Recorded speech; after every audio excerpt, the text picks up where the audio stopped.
Let's now shift focus to the other big story we have for you tonight. It's about the dark world of nuclear weapon sales. It's about the nuclear nexus between China and Pakistan. You see, China has been secretly arming Pakistan with nuclear missiles parts. This is not new. But the US response is...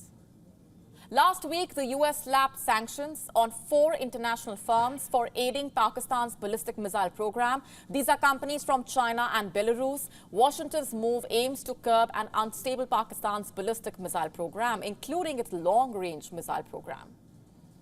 On Friday, the US State Department said, and I'm quoting, these entities have supplied missile-applicable items to Pakistan's ballistic missile program, including its long-range missile program. In fact, Washington said that these sanctions are part of America's efforts to disrupt and target the proliferators of weapons of mass destruction, as well as their means of delivery. You see, both the US and China are part of the nuclear non-proliferation and disarmament regime. It is an international treaty that basically aims to limit the spread of nuclear weapons and the technology related to them. The goal is to promote peaceful use of nuclear energy. A total of 191 states are part of the treaty, including the 5 nuclear weapon states. They are the US, the UK, France, Russia, and China. Pakistan is not part of this treaty, and therefore, US sanctions on firms supplying missile parts to Pakistan are legitimate. The 3 Chinese companies that faced US sanctions include Xi'an Longday Technology Development, Tianjin Creative Source International Trade, and 3 Grandpect Company Limited. The Belarusian company facing the sanctions has been identified as Minsk Wheel Tractor Plant. Now, these entities have reportedly engaged in activities or transactions that have contributed to or pose a risk of contributing to the proliferation of weapons of mass destruction. Now, just to put it simply, these companies were aiding a state that is not part of the treaty in building a nuclear weapon. And what did they supply to Pakistan? According to reports, the Chinese companies provided missile-related equipment like filament winding machine, stir-wielding equipment, linear accelerator system, all components needed for the production of ballistic missiles. Meanwhile, the Belarusian company was reportedly supplying special vehicle chassis to Pakistan's long-range ballistic missile program. Such chassis are used as launch support equipment for the missiles by Pakistan's National Development Complex. Now, Pakistan is crying foul. On Saturday, Islamabad criticized America for penalizing the 4 international companies on charges that they are aiding its ballistic missile program. Pakistan Foreign Ministry spokesperson Mumtaz Zehra Baloch said, and I'm quoting now, Pakistan rejects political use of export controls. Such listings of commercial entities have taken place in the past as well on allegations of links to Pakistan's ballistic missile program, without sharing any evidence whatsoever. The Pakistani minister criticized what she called the arbitrary application of export controls and demanded an end to erroneous sanctions on technology. She claimed that the technology was needed purely for socio-economic development pursuits. However, it's unclear what developmental pursuits Pakistan is referring to. It is a country facing extreme poverty, a shortage of food and medicines, economic turmoil. Despite this, Pakistan continues to focus on its nuclear modernization. But Pakistan is a history sheeter. It has a thriving nuclear black market, and its continued efforts to secretly and illegally build its nuclear program is common knowledge at this point.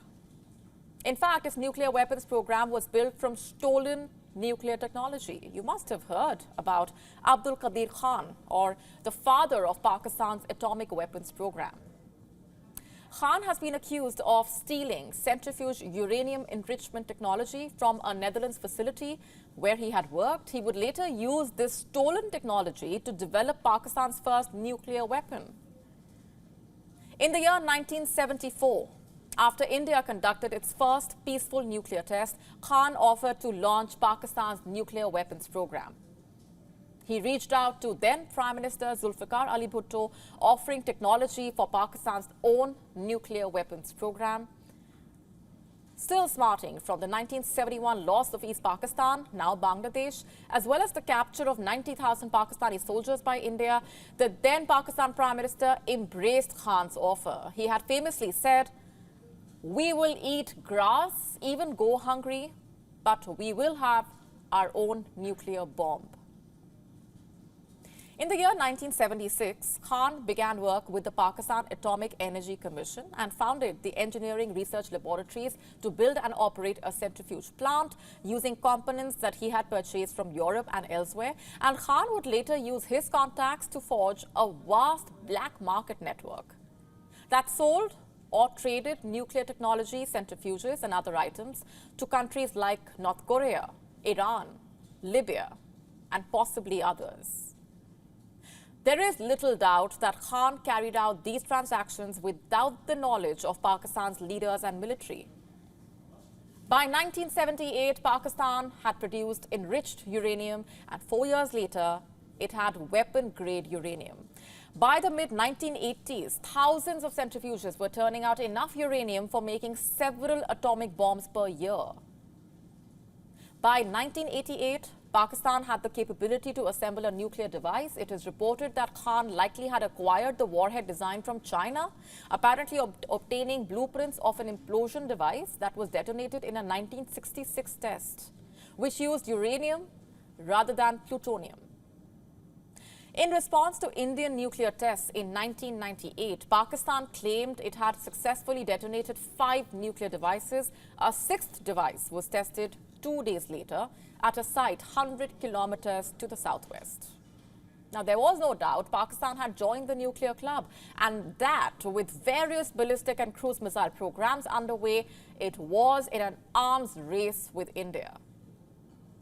In 1990, months after the 1989 withdrawal of Soviet troops from Afghanistan, the US had slapped Pakistan with crippling sanctions, ending all aid to the country. Pakistan has also been accused of selling nuclear weapons technology to North Korea in exchange for its No-Dong missiles capable of carrying nuclear warheads.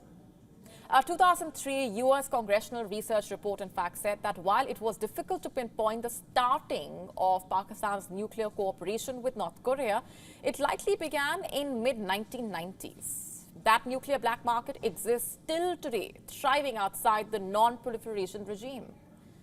Why hasn't it changed? It's because Pakistan has not yet developed indigenous technology. It's all stolen technology or knowledge. It cannot exactly go shopping for nukes, mostly thanks to the Non-Proliferation Treaty. Hence, it has to resort to secret, dark deals. And in this day and age, it is much easier than before for intel agencies to keep a close eye on the transfer of nuclear technology. And that is how the Americans uncovered the China-Belarus-Pakistan nexus. To stay up to speed with the latest news, download the WION app and subscribe to our YouTube channel.